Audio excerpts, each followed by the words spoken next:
Hi!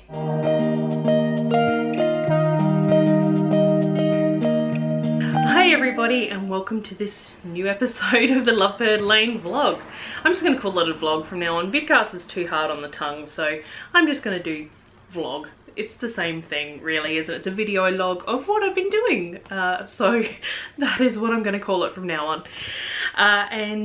Welcome if you are a new viewer. Thank you so much for joining me today. If you are a returning viewer, as always, you are very much appreciated and thank you for coming back, you know, week after week. It has been 2 or 3 weeks, I think.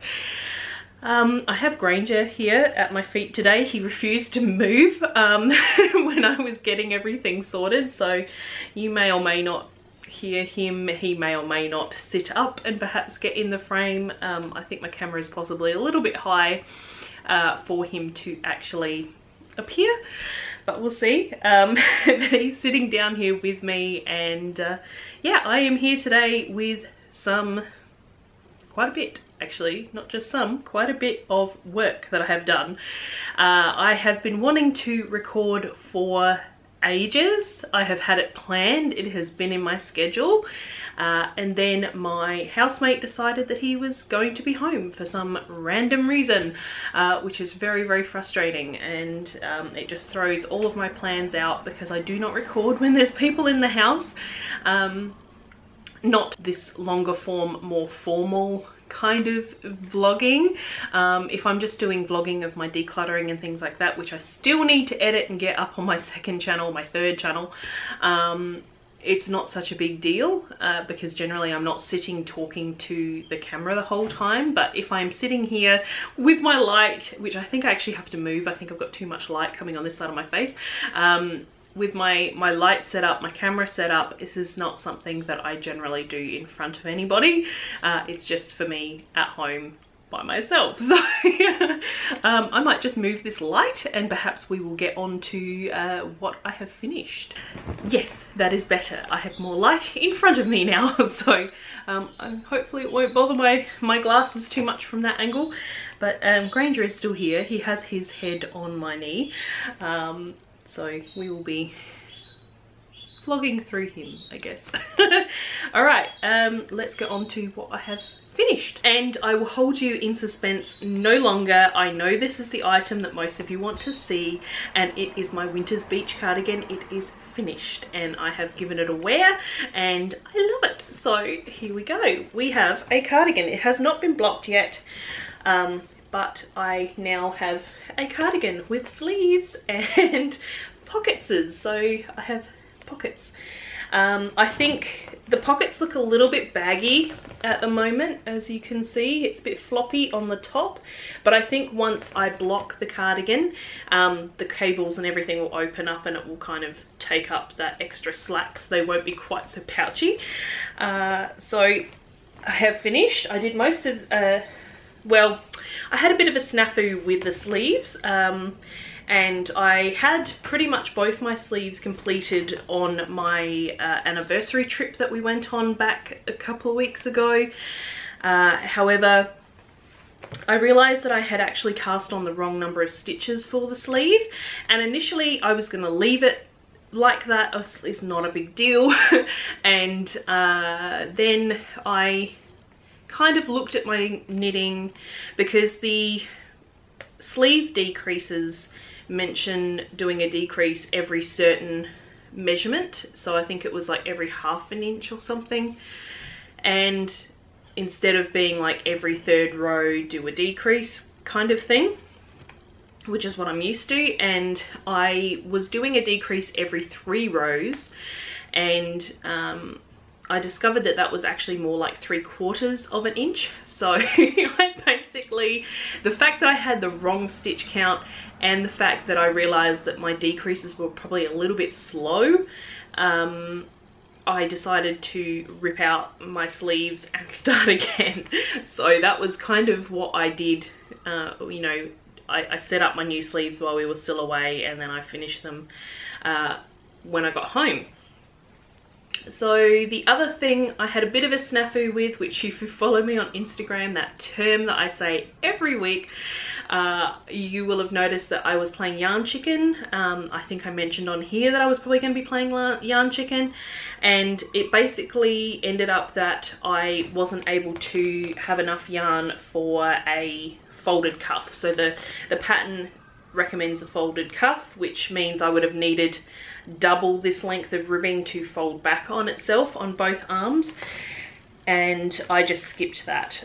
So I've just got the two normal cuffs, and thankfully that just the single like half length of cuff turns out that it's like right on my, you know, bracelet line, you know, where that little bone is right in your wrist. So it sits right there, so it's perfect length, and which was quite fortuitous. I was very happy with that outcome. So the sleeves fit really, really well.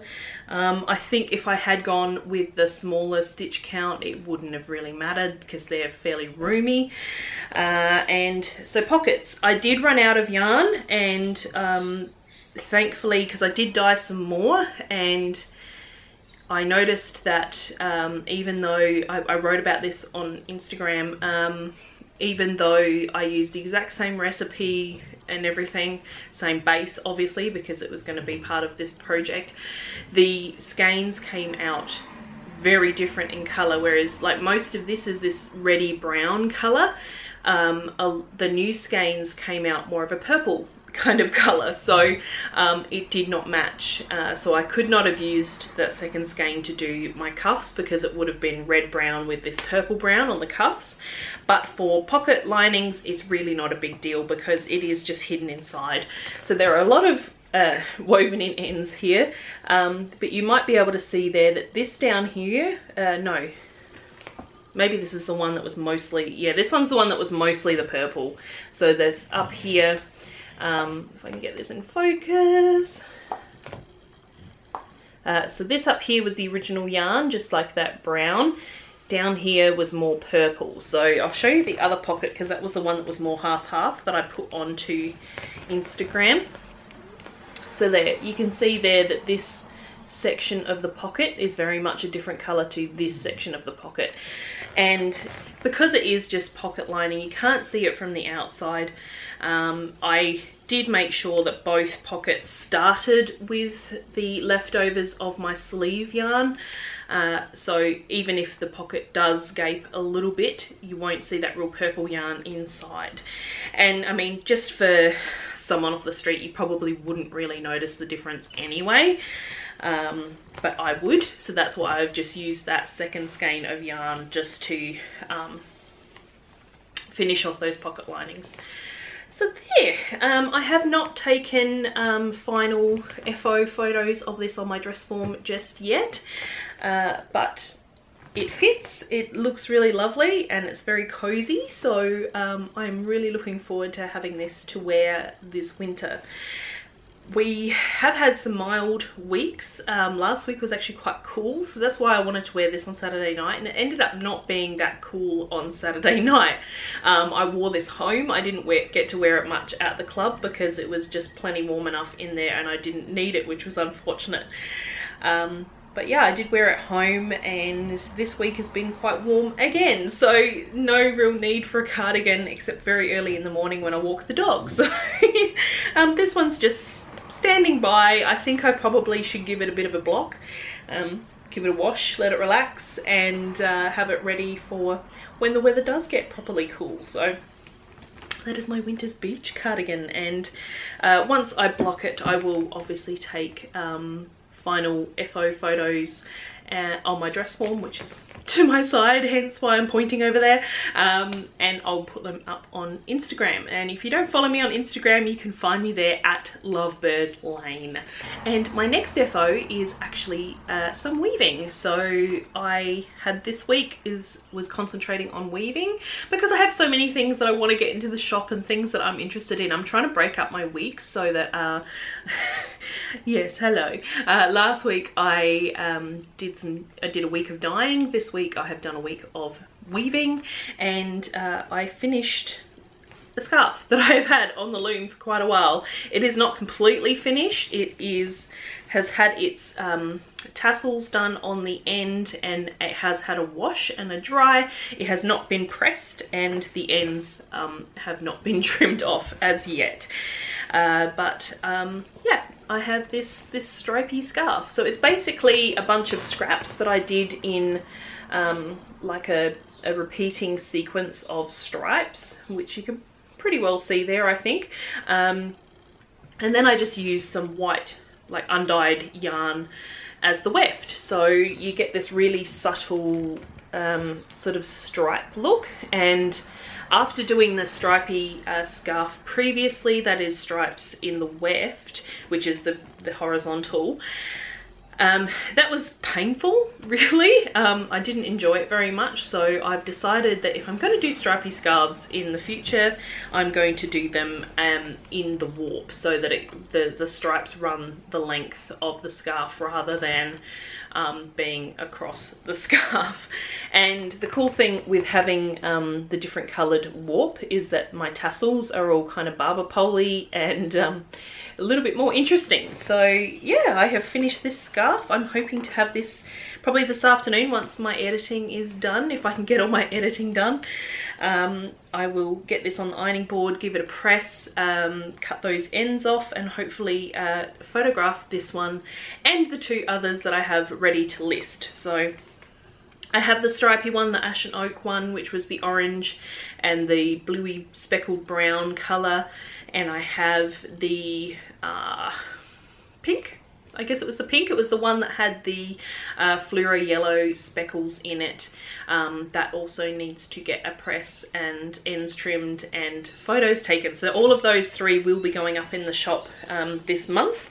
I have decided I'm going to be doing monthly shop updates so that I can get everything that I'm working on through the month in the shop. So I've been working on getting somehow, I just want to say too, I made the edges turned out really well on this one, really nice and straight, and I'm really pleased with them. I'm quite chuffed. But yeah, I'm trying to make things a little bit more manageable for myself, because I've been going through a bit lately with you know, medications and health things. And although I am getting back on track with, I have increased depression meds, I have now thyroxine that I'm taking every day for my hypothyroidism. I'm finding it a little bit of an adjustment at the moment, and so for the moment I'm trying to take it easy on myself, have 4 weeks of really intense work, try and get as much as I can try and get as much as I can get done, and then I'm going to take a week off. And I will still vlog on those weeks off. That's not going to change. So you're going to see me here every week, so long as my housemate doesn't decide that he's randomly going to be home. Yeah, so it will just make all the work that I need to do a little bit more manageable by breaking it into weekly chunks and having an update at the end of the month. So I hope that makes sense. I'm just trying to make things easier for myself, try not to overwhelm myself, especially the fact that Simon and I are actively looking for houses at the moment. We did put in an offer on a house, which was the one that we were going to offer on ages ago.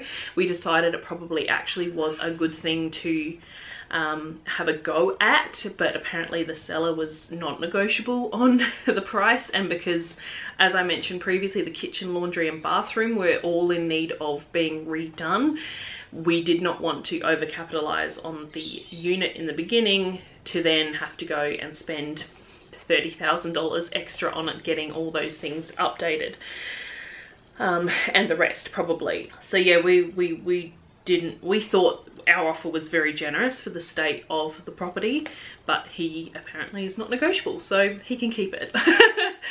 We have 2 more properties that we are looking at seriously at the moment, but we really need to get in and have an inspection on them, because neither of them have inspections listed at this point, so I'm going to have to get in touch with the agents and go and have a look at those. But yeah, we're pretty excited at the moment. We're really looking forward to having a place of our own, so That is something else that has been taking up space in my brain and needing to go through my belongings. I haven't done any decluttering for quite a few weeks now. So that is something that I'm going to have to get back into as well. So along with everything, it's just quite a bit on my shoulders, especially as Simon, bless his heart, he is the best husband, but he is not one of those organizational people, take charge kind of people that you really need when you're actively searching for homes. So all of that is on me. You know, getting I've always been our finance person. I've always done our budgets and things like that. So that's always been on me anyway, but now that we're trying to actively save as much money as possible, so I'm trying to find places to cut things in the budget and, you know, reduce spending on groceries and things like that. So I have so much going on in my head right now that I'm having to kind of pull back on certain things and try and find more manageable ways for me to deal with things. So there we go, whinge over. We'll get back to what I have been working on, and I have to decide what I want to show you first. I think we'll go with socks. Okay, so I haven't shown you this, the completed sock. Last time I recorded, I think I had like most of the leg done, but I now have a full sock. So this was my first picnic blanket sock, which is the second pattern from Curious Handmade Sock Society 4, and yeah, I have my first sock finished and I really love it. And yeah, I don't know what else to say. This was basically really a vanilla sock. It just had these puffy, I believe she describes them as like a seersucker type effect on the leg, and then just the contrast toe and heel. Other than that, they're pretty much just vanilla socks, so super easy to, you know, to knit. These ones have a rounded toe, which is, I don't think it's something that I have done before. So whereas my regular toes are much more like a wedge that just goes straight up on the sides, this one has really interesting decrease pattern. It's sort of every 3 rows, I think, for the first section, then every 2 rows for the second section, and then every row for the end. So it gives you more of this sort of, oh, sorry, Gwenji, my sock blocker fell on the dog. So it has this more rounded toe shape. So I don't think I have tried this sock on yet, so I don't know how that toe shape is going to fit. If it fits well, I might change to it because it was rather interesting. And so that is my first sock, and I have started the second, and I believe I have just finished the third set of the seersucker sections. And I got a little bit upset. Well, I didn't get upset, but that's a little bit dramatic.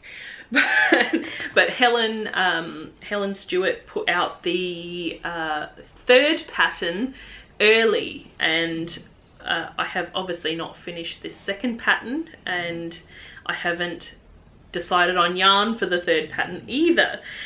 So yeah, it kind of threw me a little bit. I'm like, I'm not ready. I'm still working on the second sock, or second sock of the second pattern. So yeah, I need to get working on these, but I have had something else take my heart and my knitting time. And if the cables, I'm just sitting here knitting, by the way, if I seem distracted, and as if the cables on my Winter's Beach Cardi weren't enough, I have immediately picked up another cabled project, and I showed off the yarn the other day on Instagram, and it is for Caitlin Hunter's newest pattern. I believe it's her newest pattern, it's very new anyway, the Wellerman shawl, which is a huge shawl. I have chosen to do the large size. There are 2 sizes in the pattern. I have chosen to do the large size, and it is cables. However, the cables are a little bit more chill than the cables on the Winter's Beach Cardi, so it's a little bit less taxing. I'm finding anyway, I'm finding the knitting quite chill, and I'm really enjoying it. So I guess I should put this sock down and show you the shawl.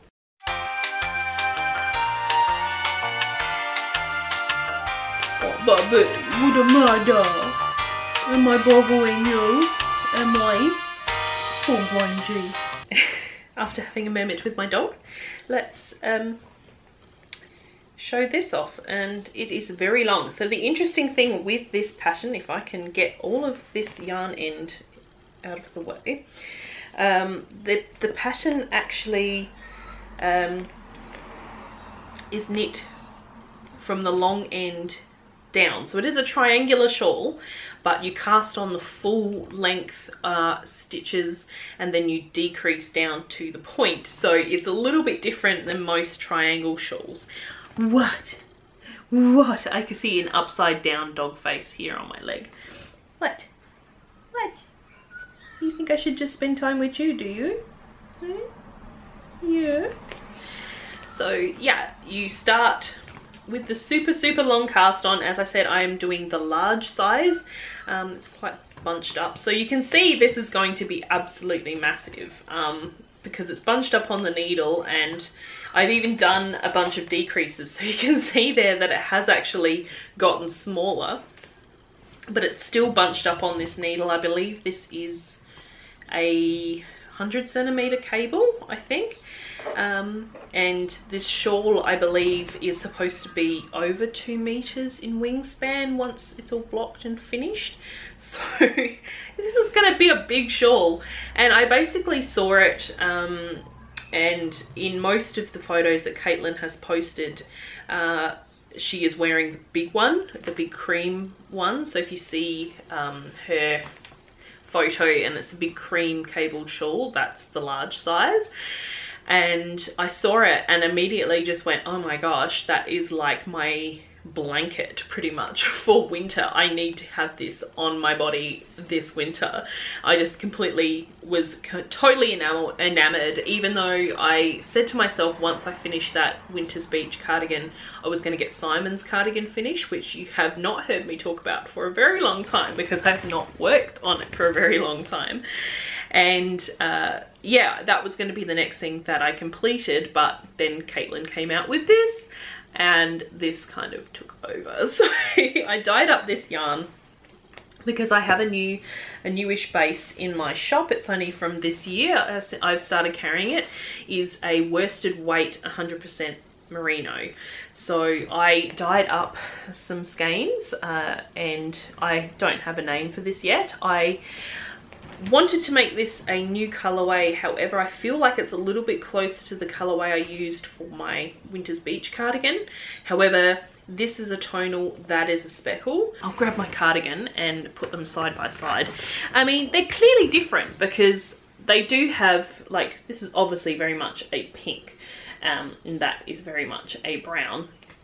I just don't know that they're, like, on the camera there's a lot more difference than to the eye, you know, in person. So I don't know. I may or may not bring it out as a separate colorway because, I mean, this is definitely brown. It's definitely a red brown. This is definitely like a dusky rose kind of pink color. They have completely different recipes apart from one color in common, one dye in common. This one has 3 separate dyes in it. That one's got maybe 5 or more in it. So they do have one in common, but yeah, it came out a little bit similar. So I'm unsure.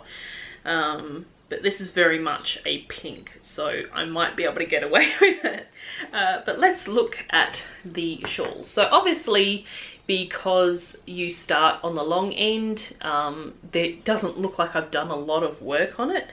I'm already onto the second ball of yarn, so that's the center there. You've got that double cable sort of section there, and then it's like these, they're not really cables, they're more like twisted stitches, where it's just one stitch crossed over one stitch. So it's more like I guess a traveling stitch or a twisted stitch kind of look, along with these cables and just some double moss stitch. So pretty much like what was in the winter speech cardigan. But yeah, it's really, really lovely. I love the color.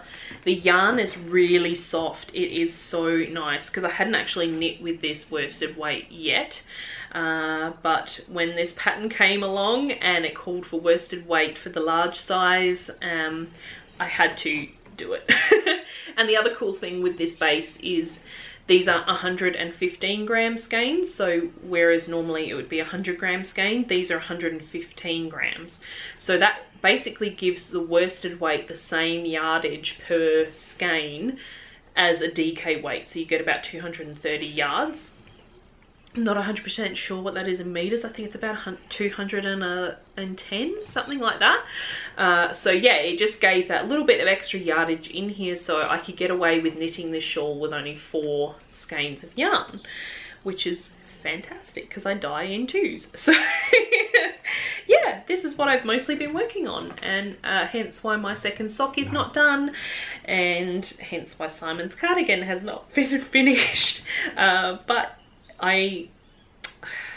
sorry, not sorry, I have to say, I'm quite taken with this, so yeah, I don't think I'm necessarily very sorry about that fact. But yeah, I'm hoping that now that the stitches are getting, you know, gradually smaller and smaller on my needles, that I might start to see some real progress on this and get some more depth onto it. And pretty much from there, all I have is some more weaving. I have one that I did not bring with me because it's on my big loom and it's just too awkward to bring out. I did take a photo of it, the start of what I have made on there on the weekend. I put it on Instagram, and yeah, there were some tea towels. I bought some cotton quite a while ago, and they're Maurice Prasad cotton from Thread Collective, and they're not colours that I particularly want right now. They were purple when I was thinking purple was my favourite colour, but now I'm all about pinks and greys and creams and that kind of thing. Brown obviously is making a comeback in my wardrobe, but I thought, it's what I have, I'll use what I have. I need new tea towels because all of my tea towels are wearing out. They're like, I think I don't have a one that doesn't have a hole in it. I have to say though, they have worn really well because I have not purchased a tea towel myself. All of the tea towels that we are still using, I had been given in such a thing as, I don't know if it's still a thing, but I think with my demographic you'll probably understand the glory box that you know, young women basically are given housewares to keep for when they have their own homes. I had been given all of these tea towels. I have not, like I said, I have not purchased a tea towel in my life. I am now 38 years old and I've never purchased a tea towel, and all of the tea towels that I have basically been using non-stop since Simon and I moved in together, and that has been since 2011, so 10 years this year. We have been living together, so it's like I think they've worn pretty well. The fact that now they're finally getting to the point where there's so many holes in them and they're getting so thin that I need new tea towels. So I warped up these tea towels. It was not a short process. I'm using a pattern that is from the book Hand Woven Home, which is by Liz Gibson. And because these tea towels are double threaded, or double ended I believe it is called, it means that you have 2 threads per each hole and slot. So if you're familiar with a reed for a rigid heddle loom, you have a hole on one piece of plastic, then a gap, and then another piece of plastic with a hole. So basically it's an alternated hole and slot, and basically each hole and slot needs 2 threads in it. So it was a very, very long warping process, especially because I had to be striped. And but once I got it all done, I was all cool. So I've got 2 meters, which means I can get 2 tea towels out of that warp. And I have started the first, and basically it's all the same warp, but different weft, the horizontal that I'm putting in, different weft patterns to give the pattern on the tea towel. So I have already marked up the one that I've got on the tea towel because it was supposed to be 9 picks plus 5 picks, and I just put in the 9. I forgot that second 5 in the same color. So a pick is a run through with the weft yarn. So every time I put my shuttle through is a pick. And yeah, so I missed 5 picks there. So I'm gonna have to remember to do that on the other end so that it's symmetrical. The other thing that I have started is once I got that scarf off the loom, I put up another one. I warped up another one. I am very much considering possibly selling this smaller loom because this is only 10 inches, I believe, 25 centimeters. I'll pick it up. Okay, so this is my shuttle. This is what I'm talking about with picks going backwards and forwards, because that's what you put through when you weave. And this is the heddle here. It's probably going to be really hard to see, but you might see that there is holes and slots, so that's what I'm referring to when I talk about that.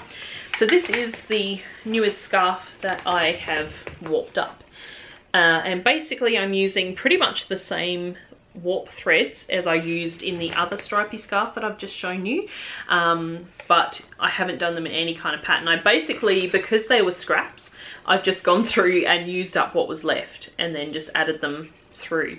So I've been able to get rid of some scraps because yeah, I finished them off. And then I've just pulled out some very deep stash yarn here. This is Finch yarns in the pencil case colorway, and that is my warp, my weft. This is just, again, plain weave, nothing too interesting. I'm not going to be striping the weft again. The stripes are within my warp, and they're not very obvious because I picked colors that were very similar. So this one here is some speckled Vaughn yarns, then some of my play on wilted yarn here. This is the leftovers of my spun right round dusty rose. This is the leftovers of ashen oak robin's nest, which is the bluey brown speckle yarn that I used in the orange and speckly one. So that's that there. And then this on this end is just the leftovers of the white that I used for the weft in the other scarf. So yeah, it's very, very subtly striped. You don't see a lot of that through the body of the actual scarf. On the camera you can kind of see where there's that lighter pink just in here. And you can obviously see that there's speckles either end on those 2 speckly yarns, but it's not hugely obvious. So I thought it was a good way to use up scraps and have like a subtly striped scarf. So that is about it. I think I might leave it there. I'm already on my 3rd file because my camera only records 16 minutes at a time. I'm already on my 3rd file, so I think I probably should leave it there. I think Granger would like me to shut up. He's still laying here, still groaning at me. I don't know if you can hear it. But yeah, I might leave it there. Maybe I'll pop in some footage at the end of Granger. But thank you so much for hanging in there with me, patrons. I have got a very short and sweet update video for you, which will also be available this weekend. If you are interested in joining my Patreon, the link is down below. It is only, I think, $3 a month Australian. It's now, I think, new patrons go on Australian dollars. I've still got to work out my current patrons and get them transferred from the US dollars to the Australian dollars, but I believe it's $3 a month plus GST. So that just helps me to improve things like my lighting, my camera. I want to get rid of this ring light and get a soft box instead, so it's a little bit nicer light. Improve my cameras, get a microphone, things like that. a tripod to help me out with overheads for tutorials and things like that. So if you have $3 spare that you would like to throw my direction, the link is down in the description, and along with all my socials and show notes and links to my project pages, of course, is also down in the description. So thank you so much for joining me, hanging in there with me, and I hope you have enjoyed. Please leave me a comment. I always love to hear from you, even though sometimes I'm very slack at getting back. But yeah, until next time, which should be next week, I'm hoping. Happy knitting, happy crafting, and I'll catch you in the next one. Bye. There's a dog. You laying at my feet, buddy? Hmm? You been here for the whole podcast? Hmm? Been here the whole time? Yeah. Yeah. Look at your big shook. Aren't you? Hmm? You big shooky lala? Hmm? Yeah. Oh! Oh no! Big sneezes. Big sneezes. Hmm? You crazy doggo. Hmm? Yeah.